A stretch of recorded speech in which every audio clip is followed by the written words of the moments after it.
नमस्कार मंडळी. तर अन्नपूर्णा फूड रेसिपीमध्ये तुम्हा सर्वांचं पुन्हा एकदा स्वागत. आणि आज आपण बनवणार आहोत तिखट मिठाचे पराठे. आपण रोज रोज त्याच पोळ्या खाऊन खूप बोर झालेलो असतो, तर काहीतरी नवीन पाहिजे असते. त्यासाठी आज आपण बनवणार आहोत तिखट मिठाचे पराठे. तर चला आज काय करायचं बघू आपण. हे बघा, मी 1 वाटी इथे गव्हाचं पीठ जे आहे ते मळून घेतलेलं आहे. आता आपल्याला याचे गोळे करून घ्यायचे आहेत. हे बघा, आता आपल्याला या गोळ्याची पोळी करून घ्यायची आहे. तर बघू शकाल, आता आपण इथे पोळी लाटून घेतलेली आहे. आता याला आपल्याला थोडंसं तेल लावायचं आहे.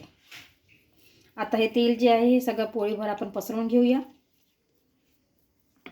आता याच्यामध्ये आपल्याला टाकायचं आहे थोडंसं तिखट.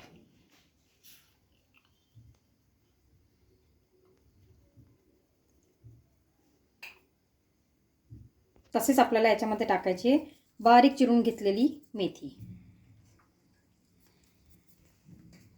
त्याचबरोबर आपल्याला टाकायचं याच्यामध्ये थोडंसं मीठ.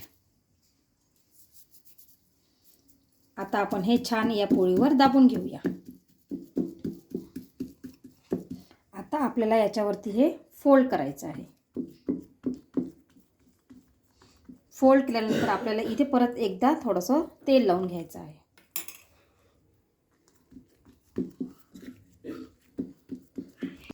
तर बघू शकाल, आता आपण इथे ही छान पोळी लाटून घेतलेली आहे.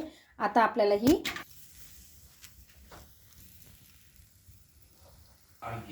बघू शकाल, आता ही आपली पोळी शेकत आलेली आहे आणि याला आपल्याला छान तेल लावून घ्यायचं आहे.